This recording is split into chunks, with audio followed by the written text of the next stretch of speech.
الحمد لله وكفى وسلام على عباده الذين اصطفى أما بعد أعوذ بالله من الشيطان الرجيم بسم الله الرحمن الرحيم يا أيها الذين آمنوا اذكروا الله ذكرا كثيرا وسبحوه بكرة وأصيلا وقال الله تعالى في مقام آخر والذاكرين الله كثيرا والذاكرات أعد الله لهم مغفرة وأجرا عظيما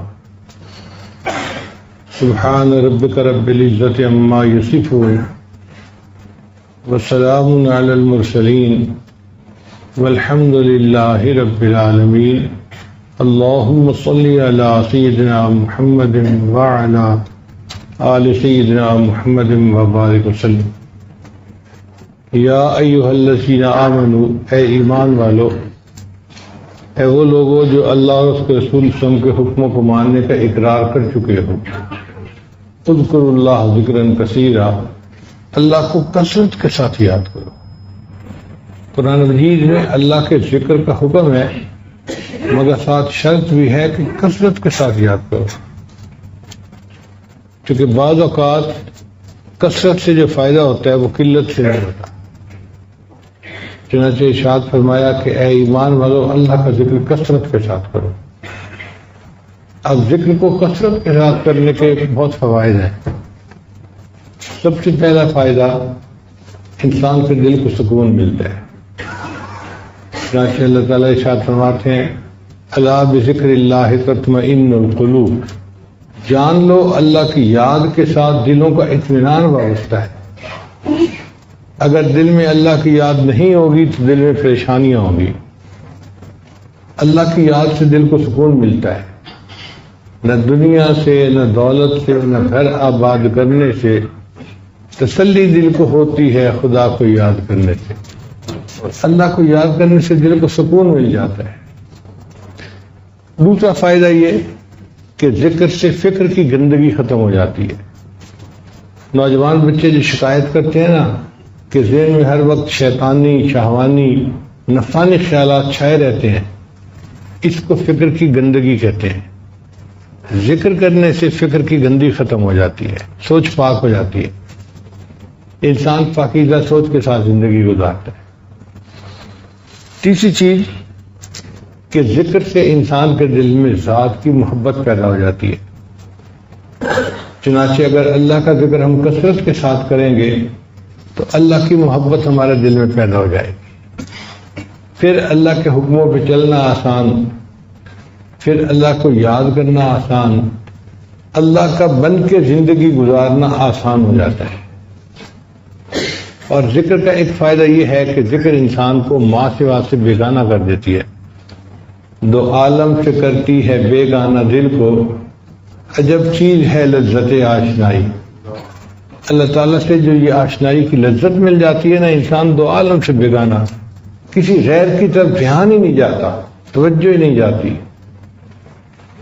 بلکہ آپ دنیا میں دیکھیں گے، اگر کسی کا دل مخلوق کے ساتھ اٹکا ہوا ہے نا تو وہ بھی آپ کو ایسے ہی لگے گا، اس کو کسی اور چیز میں دلچسپی نہیں ہوتی، نہ اس کو سیاست سے دلچسپی، نہ اس کو کاروباری باتوں میں دلچسپی، اس کا دل جو اٹک گیا ایک جگہ، کسی اور چیز میں دلچسپی رہتی ہی نہیں ہے۔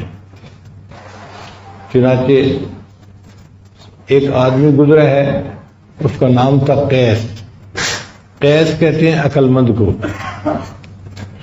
پورا نام اس کا تھا قیس ابن ملو ابن مزاحم۔ یہ اپنی چچا کی بیٹی پہ عاشق ہو گیا تھا، اس کا نام تھا لیلا۔ لیلا رات کو کہتے ہیں، تو والدین نے اس کا نام لیلا اس لیے رکھا تھا کہ رنگ کی کالی تھی۔ لیلا بنت سعد بن مہدی ابن سعد، کزن تھے آپس میں یہ۔ اب اس کے دل میں ایسی محبت بیٹھی، اس عورت کی ایسی بیٹھی کہ وہ پاگل ہو گیا اس محبت میں۔ ہر وقت لیلا کی باتیں کرتا، ہر کسی سے لیلا کی باتیں کرتا، اس کے سوا اس کو کوئی بات سجتی نہیں تھی۔ چنانچہ سیدنا حسن رضی اللہ عنہ کا واقعہ ہے کہ جب انہوں نے سیدنا امیر معاویہ رضی اللہ عنہ کے حق میں خلافت سے دستبرداری کا فیصلہ کر لیا تو ایک مرتبہ تشریف لے جا رہے تھے، یہ قیس صاحب ان کو ملے راستے میں، تو سیدنا حسن رضی اللہ عنہ نے فرمایا کہ قیس دیکھو، میں نے حکومت ان کے حوالے کر دی جن کو سجتی تھی اور اپنے آپ کو میں نے الگ کر لیا ہے۔ تو یہ باتیں سنتا رہا۔ حسن اللہ نے پوچھا خاموش کیوں کھڑے ہو؟ کہنے لگا حضرت سچی بات تو یہ ہے کہ حکومت تو لیلا کو سجتی ہے۔ تو حسن اللہ نے فرمایا انت مجنون، تو مجنون ہے، پاگل ہے۔ اس دن سے اس کا نام قیس کی بجائے مجنون پڑ گیا۔ تو لیلا اور مجنو کی جو باتیں ہیں یہ مجنون صاحب تھے جو پاگل ہوئے تھے محبت میں۔ اس کے پاگل پن کا یہ عالم تھا۔ ایک مرتبہ اس کے والد نے کہا کہ بیٹا، ہر بندے سے تمہاری باتیں سن سن کے میں تنگ آ گیا ہوں، میری بہت بدنامی ہوئی ہے، بہت ذلت ہوئی ہے، اب میرے ساتھ حرم میں چل اور بیت اللہ کے پاس کھڑے ہو کے نا تو اس عورت کی محبت سے سچی توبہ کر لے۔ یہ اپنے والد صاحب کے ساتھ حرم چلا گیا۔ جب وہاں گیا تو اس نے غلاف کعبہ پکڑا اور وہاں پر ایک شعر پڑھا، الہی تبت من کل المعاصی، اے اللہ میں اپنے ہر گناہ سے توبہ کرتا ہوں، ولیکن حب لیلا لا اتوب، لیلا کی محبت سے توبہ نہیں کرتا۔ اب جب اس نے یہ شعر پڑھا تو والد نے غصے سے اس کی طرف دیکھا کہ میں تو اس کو لایا اس لیے ہوں کہ یہ توبہ کرے اور یہ کہتا ہے کہ میں لیلا کی محبت سے توبہ نہیں کرتا۔ تو سمجھدار بندہ تو تھا، اس نے پھر اگلا شعر پڑھا، الہی لا تسلبنی حبہا ابدا، اے اللہ اس کی محبت میرے دل سے کبھی بھی نہ نکالنا، وَيَرْحَمَ اللَّهُ عَبْدًا قَالَ آمِينَ، اور میری اس دعا پر جو بندہ آمین کہے اس کے گناہوں کو بھی معاف کر دینا۔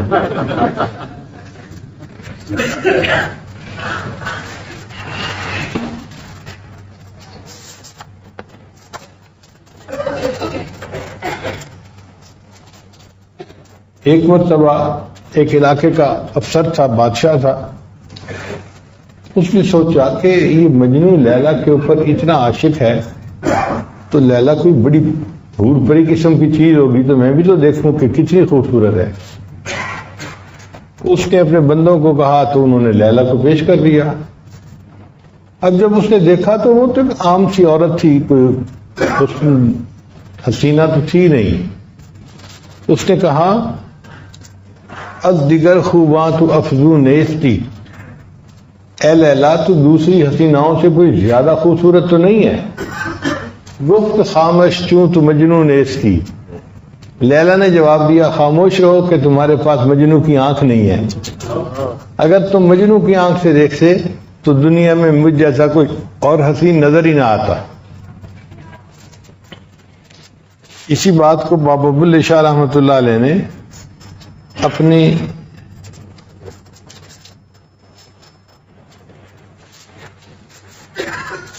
کلام میں یوں کہا ہے، کیتا سوال میاں مجنونو تیری لیلا رنگ دی کالی ہے، کیتا سوال میاں مجنونو تیری لیلا رنگ دی کالی ہے، دیتا جواب میاں مجنو نے تیری اکھ نہ ویکھن والی ہے۔ قرآن پاک دے ورق چٹے اتتے لکھی سیاہی کالی ہے، چھڑ دے بلیا دل دے چھڑیا کی گوری تے کی کالی ہے۔ جب دل دے دیا تو پھر گورے اور کالے کا کیا فرق رہ گیا پیچھے۔ تو جب انسان اللہ کو اپنا دل دے بیٹھتا ہے تو پھر ہر وقت اللہ تعالیٰ کی یاد میں لگا رہتا ہے، اور اللہ تعالیٰ یہی چاہتے ہیں کہ بندہ مجھے اتنا یاد کرے، اتنا یاد کرے، حتیٰ یقال انہ مجنون، حتیٰ کہ لوگ کہنے لگ گئے تو پاگل ہے۔ یعنی اللہ تعالیٰ چاہتے ہیں کہ میرا بندہ مجھ سے اتنی محبت کرے کہ اس کو لوگ میری محبت میں پاگل کہنے لگ جائیں۔ کاش کہ ہمیں بھی اللہ تعالیٰ کی ایسی محبت نصیب ہو جاتی، پھر انسان ادھر ادھر متوجہ نہیں ہوتا۔ چنانچہ ابن فارد رحمۃ اللہ علیہ ایک بزرگ گزرے ہیں، اللہ تعالیٰ سے بہت محبت کرتے تھے۔ مصر میں مجھے ان کی قبر پہ ایصال ثواب کے لیے جانے کا موقع ملا تو ان کے نام کے ساتھ لکھا ہوا تھا سید العاشقین ابن فارد رحمۃ اللہ علیہ۔ ان کے بارے میں آتا ہے کہ جب موت کا وقت قریب آیا نا تو اللہ نے ان کو جنت کے مناظر دکھائے۔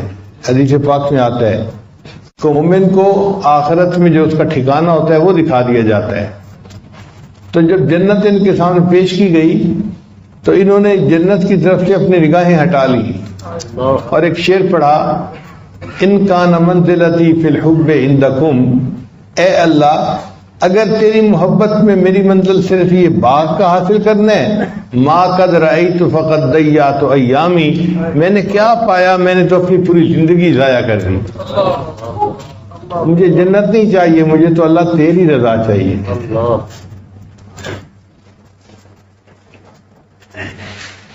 امیر خسرو رحمۃ اللہ علیہ، ان کے فارسی کے کچھ اشعار ہیں عجیب، سبحان اللہ۔ فرماتے ہیں جان سے تن بردی و در جانی ہنوز، اے محبوب آپ نے میرے تن سے جان تو نکال دی اور خود آپ میری جان بن کے رہ گئے۔ جان سے تن بردی و در جانی ہنوز، دردہا دادی و درمانی ہنوز، اے محبوب آپ نے مجھے درد عطا کی اور اس درد کی دوا بھی آپ خود ہی بن گئے ہیں۔ آشکارا سینہ بشکافتی، ہم چنا در سینہ پنہانی ہنوز، اے محبوب آپ کے پلکوں کے تیر نے میرے سینے کو چیر کے رکھ دیا، اور اس چیرے ہوئے سینے میں اے محبوب آپ ہی تو چھپ کے بیٹھے ہوئے ہیں۔ ملک دل کر دی خراب از تیغ ناز، اے محبوب آپ نے ناز کی تلوار سے میرے دل کو ویران کر کے رکھ دیا۔ آپ کی محبت سے پہلے میرا دل ماں سوا کی محبتوں سے آباد تھا، مال کی محبت، دنیا کی محبت، حسن کی محبت، فلاں محبت، فلاں محبت، کتنی محبتیں تھیں جو میرے دل میں بس رہی تھی، پل رہی تھی۔ آپ کی ناز کی تلوار ایسی چلی کہ سب محبتیں دل سے نکل گئیں، تو آپ نے ناز کی تلوار سے میرے دل کو ویران کر دیا، مگر اس ویرانے میں ابھی بھی حکومت تو آپ ہی کی ہے۔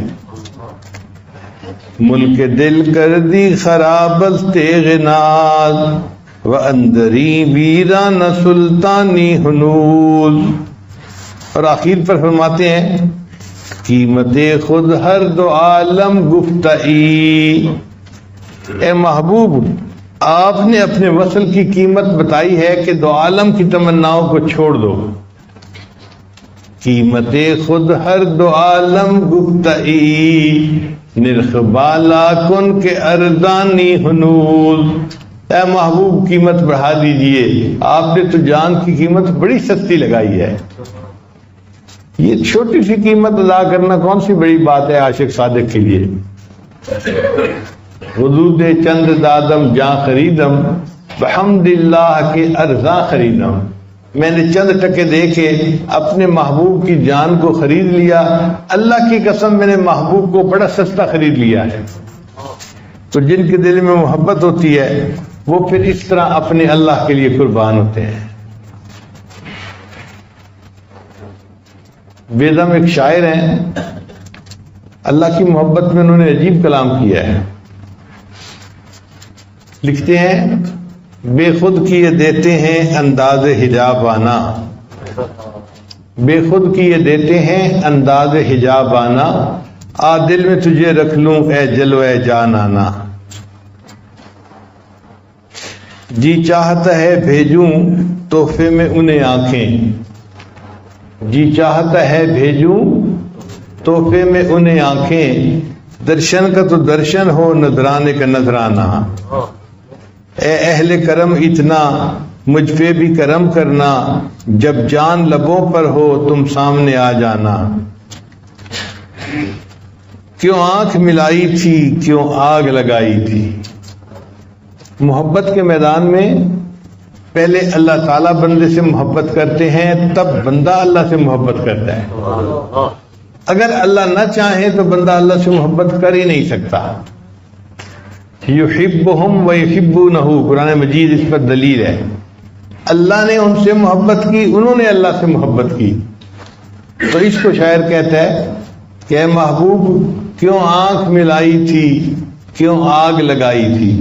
آپ نے آنکھ ملا کر میرے دل میں محبت کی آگ بھڑکا دی۔ کیوں آنکھ ملائی تھی، کیوں آگ لگائی تھی، اب رخ کو چھپا بیٹھے کر کے مجھے دیوانہ۔ کیا لطف و معاشر میں شکوے کیے جاؤں، وہ ہنس کے کہے جائیں دیوانہ ہے دیوانہ۔ بے دم میری قسمت میں سجدے ہیں اسی در کے، چھوٹا ہے نہ چھوٹے گا سنگے در جانانا۔ تو یہ محبت انسان کو ایسا بنا دیتی ہے۔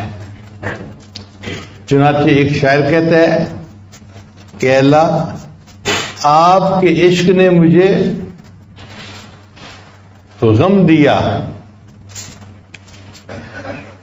اب عام طور پہ تو دعا مانگی جاتی ہے نا کہ میرا غم ختم ہو جائے، مگر اس شاک کا معاملہ کچھ جدا ہوتا ہے۔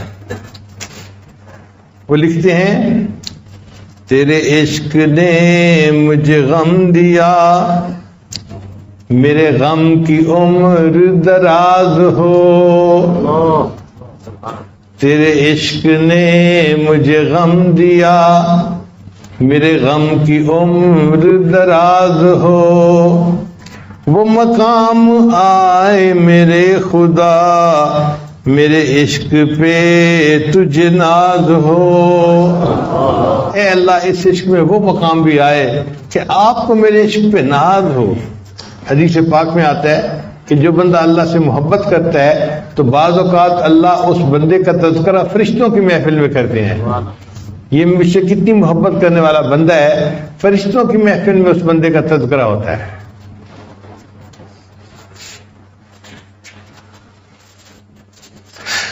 ہم بھی اللہ تعالیٰ سے یہ فریاد کرتے ہیں کہ اللہ ہمارے دلوں میں بھی اپنی محبت کو ٹپکا دیجئے، ڈال دیجئے۔ ایک قطرہ بھی اگر اللہ نے ٹپکا دیا نا تو ہمارا کام سنور گیا۔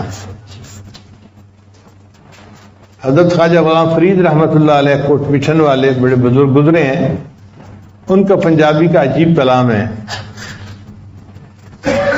فرماتے ہیں عشق خدا یارو نار غضب دی، عشق خدا غضب کی آگ ہے۔ عشق خدا یارو نار غضب دی، تے ویکھو قسمت وچ ونج پئی ہاں، تے سڑ بھج گئی ہاں۔ چولا برکا صبر دا میرے، ہو گیا تھیاں تھیاں، تے چپ کر گئی ہاں۔ ماں پیو ویر بھی یاد نہ میں کوں، تے اتو تانے دیوین سیاں، تے سیندی رہی ہاں۔ غلام فرید اے آکھ سجن نو، میں تا در تیڑے تے پئی ہاں، تے جے ہو جئی ہاں۔ اے غلام فرید اپنے اللہ کو یہ کہہ دو کہ اللہ بس میں تو تیرے در پہ پڑا ہوں، اب جیسا بھی ہوں تو مجھے قبول فرما لے۔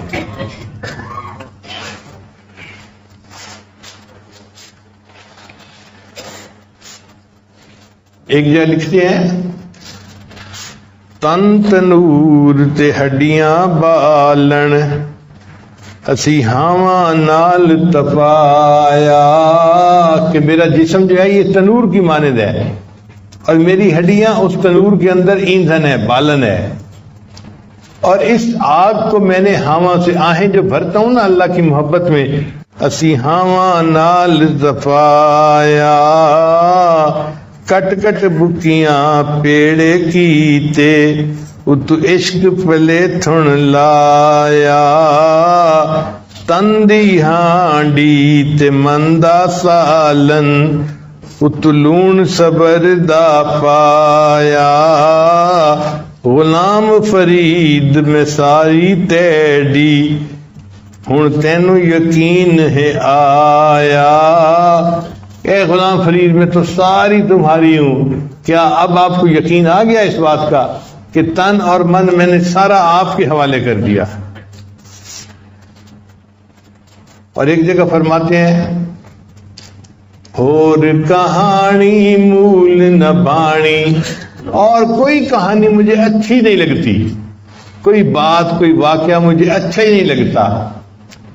اور کہانی مول نہ بانی، الف ہی کو ہم بس وے میاں جی، اے میاں جی ایک اللہ مجھے کافی ہے، بیتے دی میں کلوڑ نکائی، الف کے علاوہ جو کچھ ہے اس کو بیتے کہہ دیا، یعنی غیر ما سوا جس کو کہتے ہیں نا کہ ما سوا کی مجھے کوئی ضرورت نہیں ہے، بیتے دی میں کلوڑ نکائی، الف لیوم دل کھسوے میاں جی، اے میاں جی الف نے تو مجھ سے میرا دل ہی چھین دیا ہے، اب میرا دل میرے پاس نہیں ہے، وہ تو الف نے لے لیا، اللہ نے لے لیا۔ عشقوں مول فرید نہ پھرتوں، اے غلام فرید میں اللہ کے عشق سے کبھی بھی پیچھے نہیں ہٹوں گا، روز نمی ہم چسوے میاں جی، اس لیے کہ میاں جی مجھے اللہ کے عشق میں ایک نیا لطف اور مزہ ہے جو نصیب ہوتا ہے، میں اس عشق کے راستے کو کیسے چھوڑ دوں؟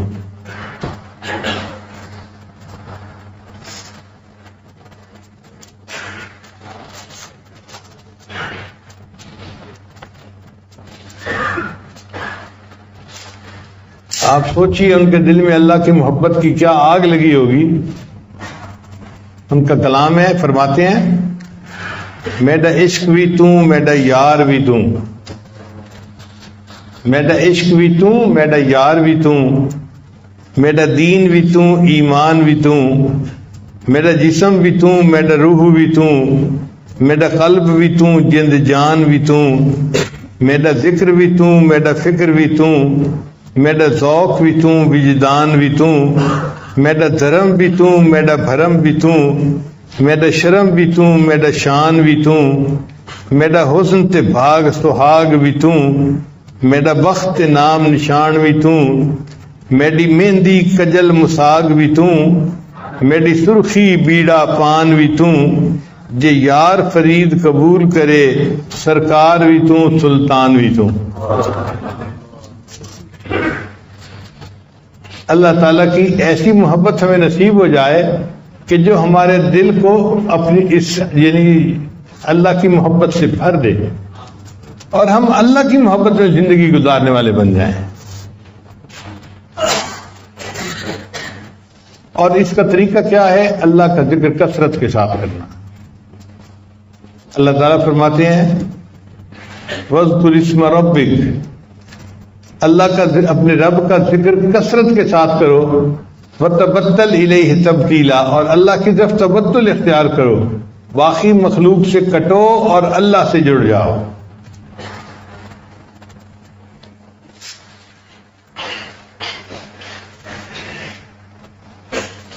اب یہاں پر بعض حضرات جو ہے وہ اعتراض کرتے ہیں کہ جی اللہ اللہ کا ذکر نہیں کرنا چاہیے، سبحان اللہ الحمدللہ کا ذکر کرنا چاہیے۔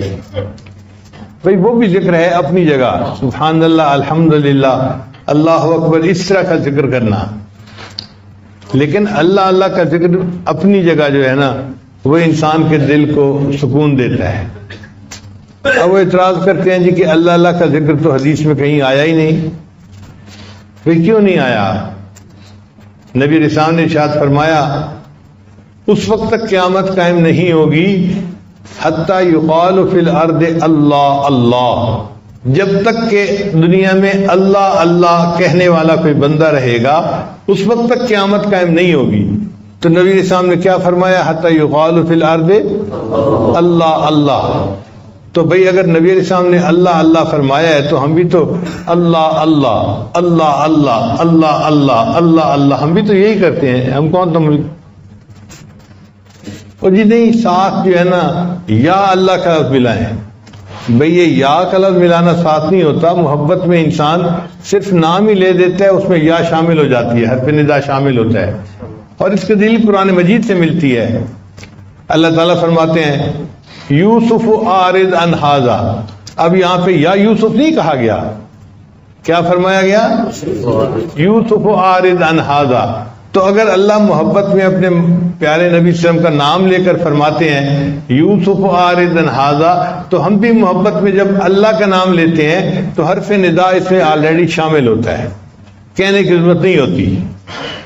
اس لیے جو بندہ اللہ اللہ کہہ رہا ہوتا ہے حقیقت میں وہ یا اللہ ہی کہہ رہا ہوتا ہے. اب سننے والے کو بات سمجھ آئے یا نہ آئے, ایک صاحب مجھے کہنے لگے یہ کیا اللہ اللہ ہر وقت آپ کرتے رہتے ہیں؟ میں نے کبھی اپنے رب کو یاد کرتا ہوں. کہنے لگا پیر صاحب آپ کو اللہ اللہ کرنے کے سوا کوئی کام نہیں. تو میں نے ایسے ہاتھ باندھ کے اس کے سامنے کہا, وہ غیر مقلد تھا.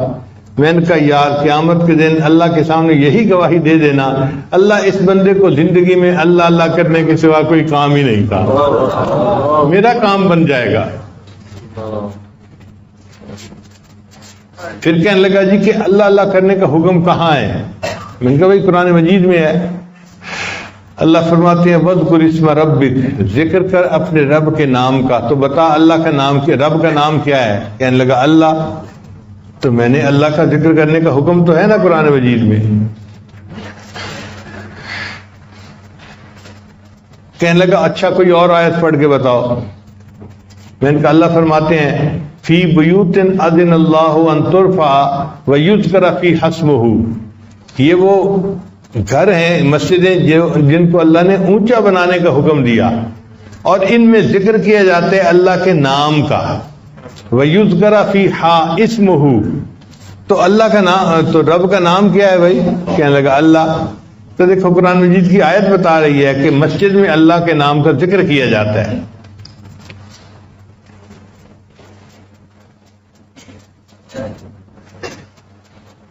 کہنے لگا بہرحال میں تو اس بات کو نہیں مانتا. میں نے کہا آپ مانو یا نہ مانو, ہمیں اللہ نے پہلے ہی بتا دیا ہے کہ قل اللہ ثم ذرہم فی خوضہم یلعبون. تم کہو اللہ, اور جو نہیں اس بات کو مانتے ان کو اپنی گناہیوں میں پڑا رہنے دو. اس کو پھر بڑا غصہ آیا. کہنے لگا کہ اب میں کیا کہوں آپ کو کہ آپ نے اللہ اللہ کے لیے اتنے دلائل اکٹھے کر دیے.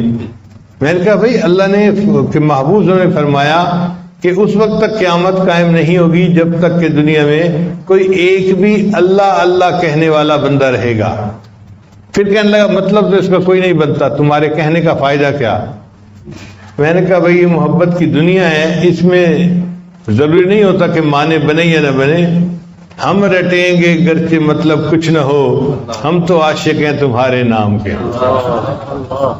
اللہ کے نام سے انسان کو ایسا عشق ہو جاتا ہے کہ نام لینے سے مزہ آتا ہے.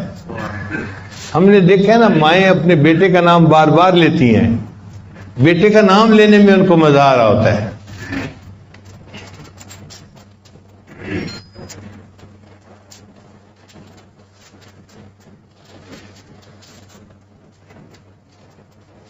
مسکین پر شریف ایک خانقاہ ہے, خانقاہ فضلیہ. تو وہاں پر دو بوڑھے تھے, دونوں بڑے نیک متقی تھے. وہ مسجد کے اندر بیٹھے ہوئے ایک دوسرے سے الجھ رہے تھے. ایک ان کا گریبان پکڑ کے کھینچتا, وہ ان کا گریبان پکڑ کے کھینچتا. تو دیکھنے والا بندہ بڑا حیران, یہ تو بڑے نیک لوگ ہیں, مسجد کے اندر بیٹھے الجھ کیوں رہے ہیں؟ تو وہ ذرا قریب ہوا کہ میں دیکھوں تو صحیح کہ مسئلہ کیا ہے. اب مسئلہ کیا تھا کہ ان میں سے ایک بندے نے یہ لفظ کہہ دیے تھے اللہ میرا ہے, اللہ میرا ہے. اب دوسرے کو اللہ سے بہت محبت تھی اور محبت کی وجہ سے وہ اس کو برداشت نہ کر سکا, تو اس نے گریبان پکڑ کے ان کا جھنجھوڑا اور کہا نہیں اللہ میرا ہے. پھر اس نے ان کا گریبان پکڑا اور جھنجھوڑ کے کہنے لگا نہیں اللہ میرا ہے. اب آپ بتائیں اللہ کو کتنا پیار آ رہا ہوگا ان دو بندوں پر جو ایک دوسرے سے الجھ رہے ہیں. ایک کہتا ہے اللہ میرا ہے, دوسرا کہتا ہے نہیں اللہ میرا ہے. ایسی اللہ کی محبت اس ذکر سے انسان کے دل میں بھر جاتی ہے.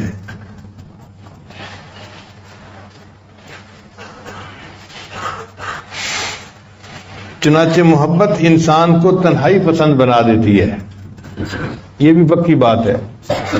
آپ دیکھیں گے کہ اکثر جو نوجوان بچے کہیں اپنا دل اٹکا بیٹھتے ہیں وہ گھر والوں کے ساتھ مل کے بیٹھ کے کھانا نہیں کھاتے، نہ ماں باپ کے پاس آ کے بیٹھتے ہیں، اپنے کمرے میں بیٹھے رہیں گے، بہانے کرتے رہیں گے، میں پڑھ رہا ہوں، میں یہ کر رہا ہوں، میں وہ کر رہا ہوں۔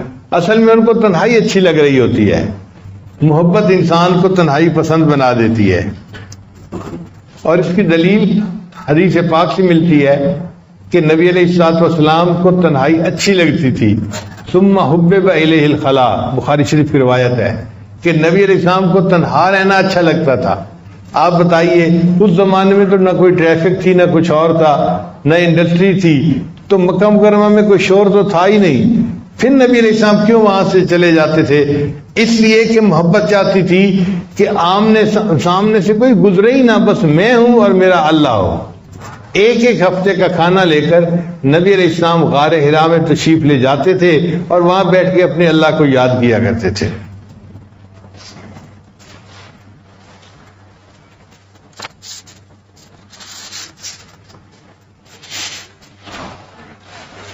مولانا روم رحمۃ اللہ علیہ فرماتے ہیں، دید مجنو راج کے صحرا نورد، مجنو کو ایک مسافر نے دیکھا جو صحرا میں سے گزر رہا تھا، درمیان بادیہ بنشستہ فرد، کہ اس تنہائی میں مجنو اکیلا بیٹھا ہوا ہے، کردہ صف ریگ انگشتاں قلم، اس نے ریت کو صفحہ بنایا ہوا ہے اور اپنی انگلی کو اس نے قلم بنایا ہوا ہے، مزند با اشک خونی ای رقم، اور وہ اس ریت کے اوپر کچھ لکھ رہا ہے بیٹھا ہوا۔ گفت اے مجنون شیدا چیز تھی، اس بندے نے پوچھا اے مجنون تو بیٹھا کیا لکھ رہا ہے؟ می نویسی نامہ بہرے کیچ تھی، تو کس کو بیٹھا یہ خط لکھ رہا ہے؟ گفت مشق نام لیلا می کنم، اس مجنون نے جواب دیا کہ میں نے کیا کسی کو خط لکھنا، میں کوئی خط نہیں لکھ رہا، لیلا سے میری ملاقات تو ہو نہیں سکتی، تو اب میں لیلا کا نام بار بار زمین پر لکھ کر اپنے دل کو تسلی دے رہا ہوں۔ میں نویسی نامہ بہرے کیست ہی، گفت مشق نام لیلا می کنم، اس لیے میں تو لیلا کے نام کی مشق کر رہا ہوں اور اپنے آپ کو تسلی دے رہا ہوں۔ مولانا روم رحمۃ اللہ فرماتے ہیں کہ عشق لیلا کہ کم از مولا بود، کہ اے لوگو کیا اللہ کا عشق لیلا کے عشق سے بھی کیا گزرا ہے کہ تم اللہ کا نام لے کے دل کو تسلی نہیں دیتے، جبکہ مجنون لیلا کے نام سے دل کو تسلی بیٹھا دے رہا تھا۔ عشق مولا کہ کم از لیلا بود، تو ہمیں چاہیے کہ ہم اللہ کا ذکر کثرت کے ساتھ کریں تاکہ ہمارے دلوں کو بھی سکون ملے اور ہمارا دل اللہ کی محبت سے بھر جائے۔ حضرت باہو رحمۃ اللہ فرماتے ہیں، الف اللہ چمبے دی بوٹی تے مرشد من میرے وچ لائی ہوں، یہ چمبے کے پھول کی بوٹی ہے، مرشد نے میرے من کے اندر لگا دی۔ نفی اسبات دا پانی ملیا ہر رگے ہر جائی ہوں، پھر نفی اسبات کا پانی ملا ہر رگ اور ہر جگہ کے اوپر۔ اندر بوٹی مشک مچایا جان پھلن پر آئی ہوں، اندر اس بوٹی نے خوشبو پھیلا دی جیسے مشک مچا دیا جاتا ہے۔ جیوے مرشد میرا باہو جے بوٹی لائی ہوں، اللہ کرے کہ میرا مرشد جیتا رہے جس نے میرے من کے اندر یہ بوٹی لگا دی ہے۔ ہمارے سلسلہ عالیہ میں شروع میں اللہ کے نام کا ذکر ہے، اللہ اللہ کا، پھر اس کے بعد تحلیل کا ذکر آتا ہے۔ تحلیل کہتے ہیں لا الہ الا اللہ، اس کا ذکر کرنا۔ یہ جو تحلیل ہے نا یہ اللہ کو بہت پسند، اس لیے جو بندہ لا الہ الا اللہ پڑھتا ہے اگر اس کے 100 سال کے گناہ ہوں گے تو اللہ تعالیٰ سارے گناہوں کو معاف فرما دیتے ہیں۔ حدیث مبارکہ میں ہے کہ ایک صاحب تھے دہیہ کلبی، قبیلہ بنو کلب کے یہ امیر تھے، یہ سردار تھے، اور حضرت جبرائیل علیہ السلام نبی السلام کی خدمت میں جب حاضر ہوتے تھے تو ان کی شکل میں اکثر آتے تھے۔ ایک مرتبہ یہ نبی علیہ السلام کو ملنے کے لیے آئے تو جبرائیل علیہ السلام نے آ کے بتایا اے اللہ کے نبی صلی اللہ علیہ وسلم دہیہ کلبی آپ کو ملنے کے لیے آ رہے ہیں، تو نبی علیہ السلام نے کھڑے ہو کے استقبال فرمایا۔ انہوں نے کلمہ پڑھا اور رونے لگے. نبی اسلام نے پوچھا دہیہ قلبی رو کیوں رہے ہو؟ اے اللہ کے حبیب صلی اللہ علیہ وسلم، آپ کے آنے سے پہلے ہم تو جانوروں جیسی زندگی گزار رہے تھے. میری عمر 60 سال ہو چکی ہے اور میں نے 60 سال میں کوئی ایسا گناہ نہیں جو نہ کیا ہوا ہو. گناہوں میں، ظلم میں، برائی میں میری زندگی گزری. اور پھر یہ کہ مجھے اپنے گھر میں بیٹی کا پیدا ہونا اچھا نہیں لگتا تھا، لہذا پورے قبیلے میں اگر کہیں بھی کوئی لڑکی پیدا ہوتی تو میں معصوم بچی کو جا کے لے لیتا تھا اور اس کو زندہ قبر کے اندر دفنا دیا کرتا تھا. میں نے اپنے ہاتھوں سے 70 معصوم بچیوں کو زندہ دفن کیا ہے. اب میرے گناہ آپ اندازہ لگائیں کتنے ہوں گے کہ 60 سال میں نے باقی گناہ بھی کیے اور میں نے 70 بچیوں کو بھی زندہ دفن کر دیا.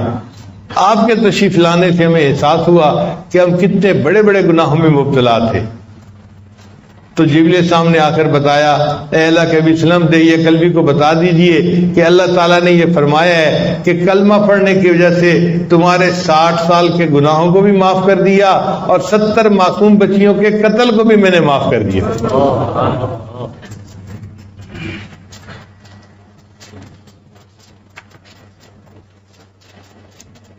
چنانچہ انسان کے جسم میں 12 اعضاء ہیں جو گناہ کرتے ہیں.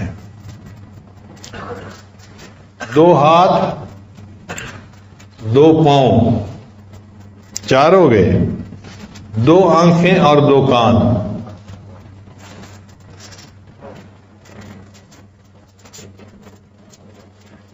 تو یہ کتنے ہو گئے؟ 8 ہو گئے. اور 4 اعضاء اور ہیں، دماغ، زبان، دل اور شرمگاہ. تو کل اعضاء کتنے ہوئے؟ تو 12 اعضاء ہیں جو گناہ کرتے ہیں. اور اگر ہم کلمہ طیبہ کو دیکھیں تو لا الہ الا اللہ کے 12 حروف بنتے ہیں. 2 حرف لا کے، 3 حرف الہ کے تو 5 ہو گئے، اور اللہ کے پھر 3 حرف ہو گئے تو 5 اور 3 8، اور اللہ کے 4 حرف ہوتے ہیں، 8 اور 4 12. تو 12 حروف لا الہ الا اللہ کے اور 12 اعضاء ہیں جو گناہ کرتے ہیں. لہذا جو بندہ لا الہ الا اللہ کی کثرت کرے گا اللہ 12 اعضاء سے کیے ہوئے گناہوں کو معاف فرما دے گا. بعض علماء نے لکھا کہ نہیں، سال کے 12 مہینے ہوتے ہیں، لہذا جو بندہ لا الہ الا اللہ کا ذکر کثرت کے ساتھ کرتا ہے اللہ تعالیٰ پورے سال میں کیے ہوئے گناہوں کو معاف فرما دیتے ہیں. بعض علماء نے لکھا کہ جہنم کے 7 دروازے ہیں، لہا 7 ابواب قرآن مجید میں ہے. اور کلمے کے بھی 7 الفاظ ہیں، لا الہ الا اللہ 4 لفظ یہ ہو گئے، محمد الرسول اللہ 3 یہ ہو گئے، 4 اور 3.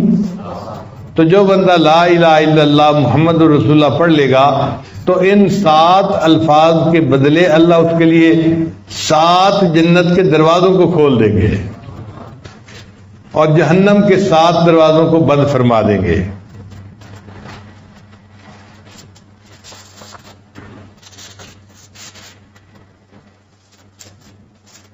اس کلمے کے 2 حصے ہیں. لا الہ الا اللہ یہ توحید کا پیغام ہے، اور محمد الرسول اللہ اس میں رسالت کا مضمون ہے. لا الہ الا اللہ کو کہتے ہیں نفی اثبات. نفی کہتے ہیں انکار کرنے کو، اور اس بات کہتے ہیں تصدیق کرنے کو، مان لینے کو.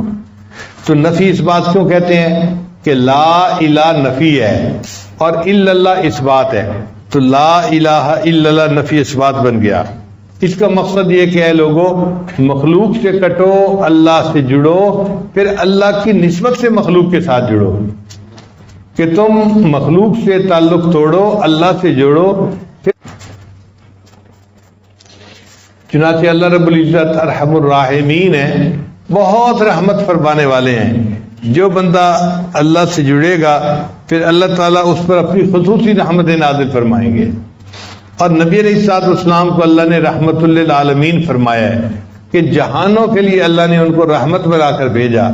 کسی کو کسی شاعر نے کہا خدایا تو کریمی ہو رسول تو کریم، اے اللہ آپ تو کریم ہیں اور آپ کے رسول بھی کریم ہیں، صد شکر کے ہستیم میانے دو کریم، اللہ کا شکر ہے کہ میرا معاملہ دو کریموں کے درمیان ہے، ہم محبوب صلی اللہ علیہ وسلم بھی کریم اور اللہ تعالیٰ بھی کریم، لہذا یہ دونوں کریم جو ہیں قیامت کے دن میرے اوپر مہربانی فرمائیں گے اور مجھے جہنم کے عذاب سے بچا لیں گے اور میرے لیے جنت میں جانے کا راستہ ہموار فرما دیں گے۔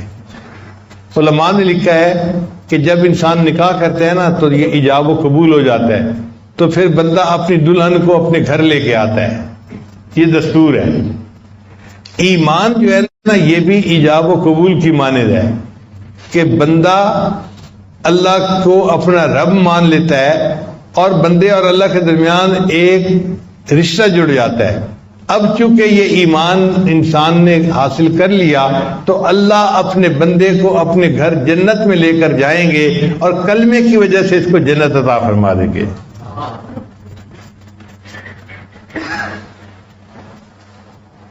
اللہ تعالیٰ بہت کریم ہے، بندے کے گناہوں کو معاف کرنے والے ہیں۔ میاں محمد بخش رحمۃ اللہ فرماتے ہیں، ایک گناہ میرا ماں پہ ویکھے تے دیوین دیس نکالا، کہ ماں باپ میرے ایک گناہ کو دیکھتے ہیں تو گھر سے ہی نکال دیتے ہیں بندے کو کہ تو نے یہ گناہ کیوں کیا۔ ایک گناہ میرا ماں پہ ویکھن تے دیوین دیس نکالا، تے لاکھ گناہ میرا اللہ ویکھے تے او پردے پاون والا، اور لاکھ گناہ میرا اللہ دیکھتا ہے اور اللہ بندے کے گناہوں پہ پھر پردے ڈال دیتا ہے۔ وہ کتنا کریم پروردگار ہے۔ یہ ویکھاں اپنے عملاں والے تے کچھ نہیں میرے پلے، یہ ویکھاں اپنے عملاں والے تے کچھ نہیں میرے پلے، یہ ویکھاں تیری رحمت والے تے بلے بلے بلے۔ اے اللہ اگر آپ کی رحمت کی طرف دیکھیں تو پھر اس رحمت کا تو کوئی کنارہ ہی نہیں، اس رحمت کا تو کوئی ٹھکانہ ہی نہیں، اور قیامت کے دن اللہ اپنی بھرپور رحمت کا اظہار فرمائیں گے۔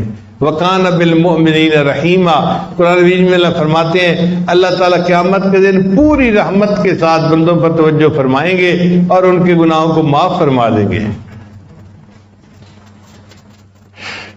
اسی ایک بزرگ فرماتے تھے، مولا جتنی بڑی تیری ذات اتنی بڑی میری آس، مولا جتنی بڑی تیری ذات اتنی بڑی میری امید بھی تو اس سے اتنی ہی بڑی ہے کہ تم مہربانی فرما دے گا اور گناہوں کو معاف فرما دے گا۔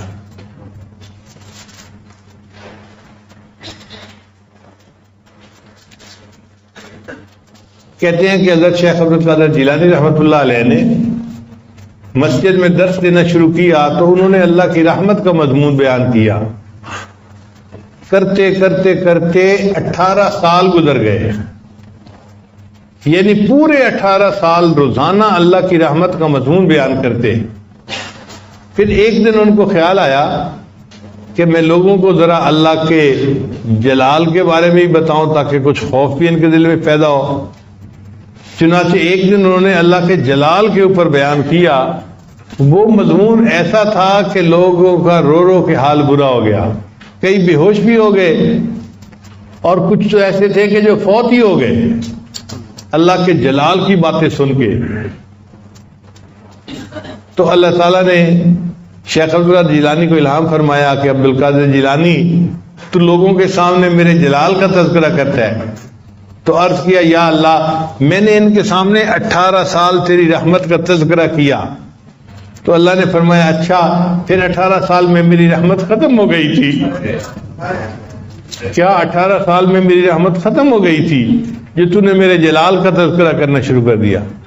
اللہ کی رحمت کے کیا کہنے کہ وہ سارے انسانوں کے گناہوں کو اپنی رحمت سے معاف کر دے، تو اللہ تعالیٰ کی رحمت میں سے کچھ حصہ ختم ہی نہیں ہوتا۔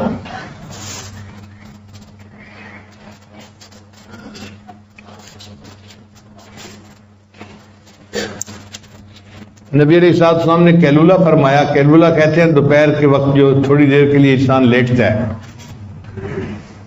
تو کیلولہ فرمانے کے بعد نبی صاحب اٹھ کر بیٹھ گئے تو قبیلہ بنو غفار کے سردار تھے، ان کا نام تھا ابو ذر غفاری، وہ نبی علیہ السلام کی زیارت کے لیے آئے۔ تو نبی علیہ السلام نے فرمایا ابو ذر میرے پاس جبریل علیہ السلام آئے تھے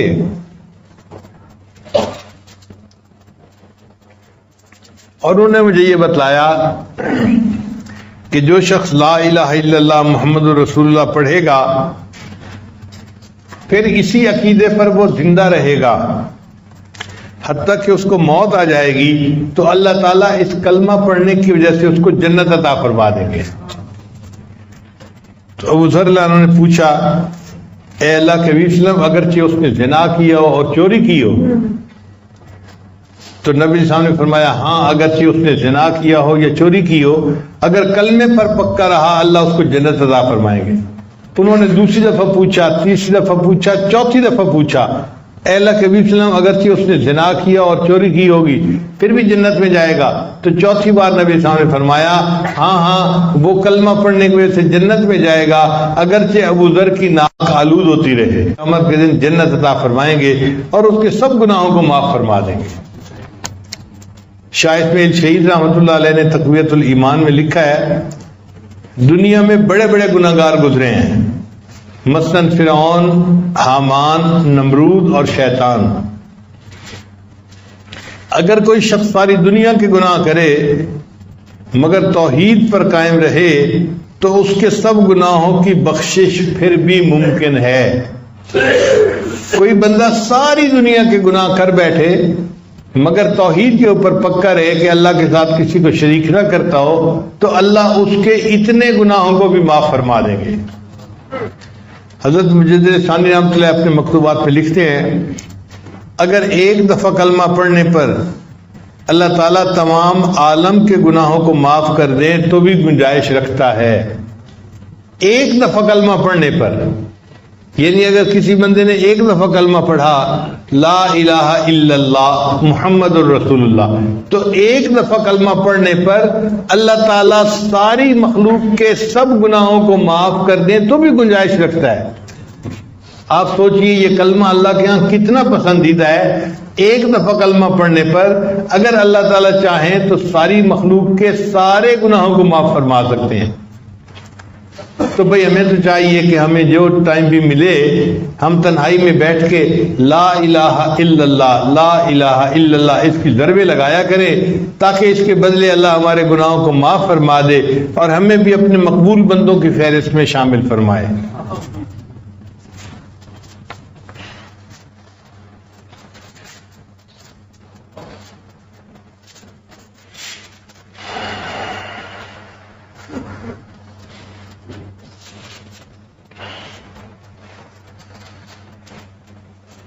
بناؤں گا اپنے نفس سرکش تو اب تو یارب غلام تیرا، میں چھوڑ کر کاروبار سارے کروں گا ہر وقت کام تیرا۔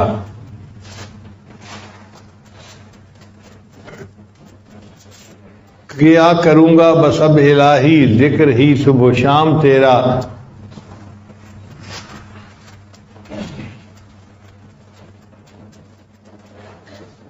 کوئی رہے گا نہ ذکر لب پر، رہے گا ہر وقت ہی نام تیرا۔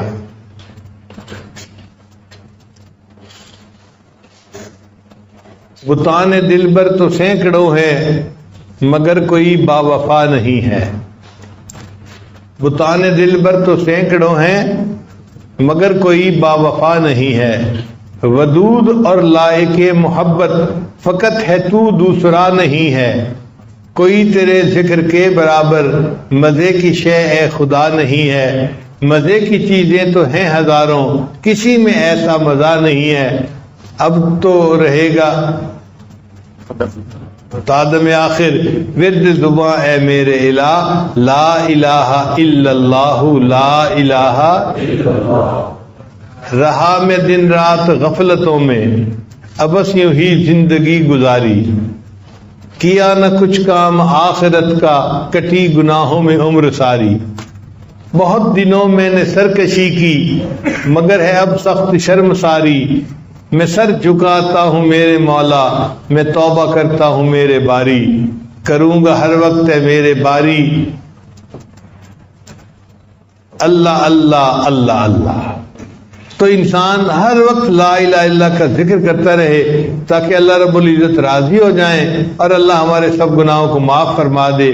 دعا ہے اس محفل کے ختم ہونے سے پہلے اللہ ہم پر رحمت کی ایک نظر فرما دے۔